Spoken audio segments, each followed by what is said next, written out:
السلام علیکم۔ آج ہم ایک بہت ہی اہم موضوع پر بات کرنے جا رہے ہیں، دل کی بیماری۔ دل کی یہ وہ بیماری ہے جس کا علاج کسی ڈاکٹر کے پاس نہیں ہوتا، تو پھر کیسے ہوتا ہے؟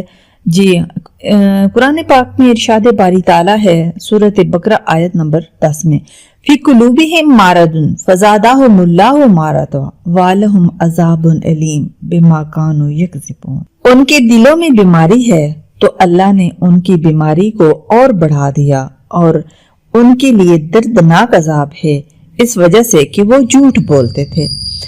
تو اب پتہ چلا کہ دل کی بیماری ایک ایسی بیماری بھی ہے جس کا علاج ڈاکٹر کے پاس نہیں ہے، اور وہ بیماری ہے جھوٹ۔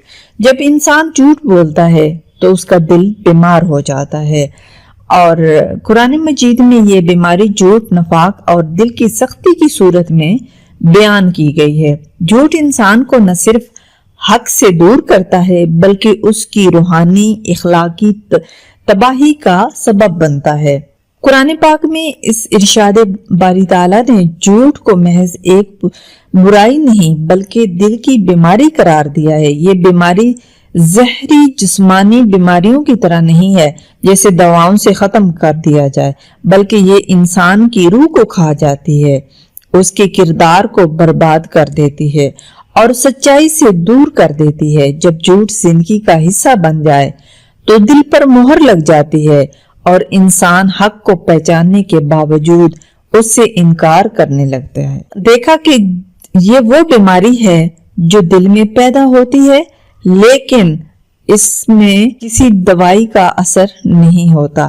بالکل اسی طرح ایک حدیث پاک میں آپ صلی اللہ علیہ وآلہ وسلم نے فرمایا، جھوٹ سے بچو کیونکہ جھوٹ برائی کی طرف لے جاتا ہے اور برائی جہنم کی طرف لے جاتی ہے۔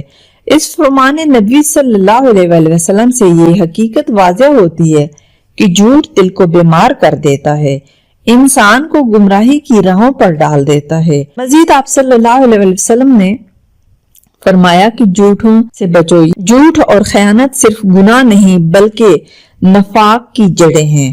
نبی کریم صلی اللہ علیہ وآلہ وسلم نے بھی جھوٹ سے بچنے کی سخت تاکید فرمائی۔ جھوٹ محض ایک جملہ نہیں، یہ ایک ایسی بیماری ہے جو پورے معاشرے کو بیمار کر دیتی ہے۔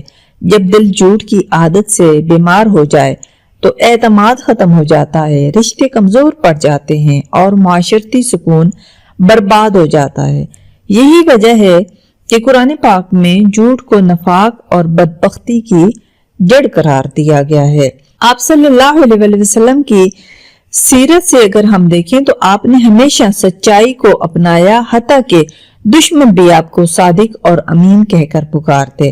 سچائی انسان کے دل کو سکون عطا کرتی ہے جبکہ جھوٹ دل کو بے چین اور بیمار بنا دیتا ہے۔ یقیناً اللہ اس کو ہدایت نہیں دیتا جو جھوٹا اور ناشکرا ہو۔ پھر جو انسان جھوٹ بولتے ہیں اور پھر ہدایت بھی مانگتے ہیں تو پھر ان کو ہدایت کہاں سے ملے؟ یہ اس بات کا اعلان ہے کہ جھوٹ ہدایت کے دروازے بند کر دیتا ہے۔ اگر ہم سب اپنی زندگی سے جھوٹ کو ختم کر دیں، سچائی اور دیانتداری کو اپنائیں تو ہمارے گھروں اور معاشرے سے کتنا سکون، اعتماد اور محبت جنم لے گی۔ ایسا زہر ہے جو آہستہ آہستہ دل کو کمزور کرتا ہے، رشتوں کو توڑتا ہے اور معاشرے کو بے سکون بنا دیتا ہے، مگر سچائی ایک ایسی روشنی ہے جو دل کو سکون دیتی ہے، گھروں میں محبت کرتی ہے اور معاشرے کو امن عطا کرتی ہے۔ ہم سب اپنے کردار کو سچائی کا آئینہ بنائیں گے تو ہماری زبان سے کبھی جھوٹ نہ نکلے، ہمارے ہاتھ سے کبھی ظلم نہ ہو، ہمارے قدم ہمیشہ خیر کے راستے پر پڑیں۔ یاد رکھیے، معاشرے کو بدلنے کے لیے بڑی بڑی تقریروں کی نہیں بلکہ سچائی سے جینے والے کرداروں کی ضرورت ہے۔ اگر ہم سچے ہو جائیں تو برائی خود بخود مٹ جائے گی۔ اللہ تعالی ہمیں وہ قوت عطا فرمائے جو ہمیں ان اندھیروں سے نکالے، جھوٹ اور نفاق کے خاتمے کا ذریعہ بن سکیں اور اپنے قول و فعل سے دوسروں کے دلوں کو روشن کر سکیں۔ ہمارے دلوں کو جھوٹ اور نفاق کی بیماریوں سے پاک فرمائے۔ اے رب العالمین، ہماری دعاؤں قبول فرما۔